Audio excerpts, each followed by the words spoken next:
Tohle je výstava, kterou musíte vidět. Je to výstava romské, finské výtvarnice a umělkyně Kiby Lumbery v Muzeu romské kultury. Tämä teos, niin, se on romanihame, se on mun äitini hame. Ja mä halusin tehdä siitä taideteoksen.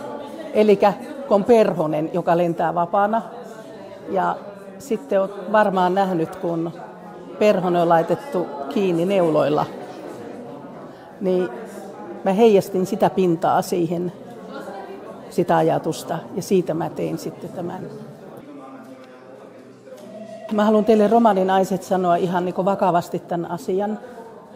Te olette myös naisia, jotka muutatte maailmaa ja myös omaa elämäänne. Se tarkoittaa myös sitä, että se vapaus, se pitää teidän saavuttaa ja sitä kohti on mentävä. Ja siinä mennään niin kuin tulen, myrskyn ja kaiken niin kuin kärsimysten läpi. Ja se, että pitää kestää se. Silloin kun kestää sen ja huomaa, että hei, tuolla on mahdollisuus, mä menen tota kohti. Tuolla on horisontti, mutta sieltä myös nousee aurinko.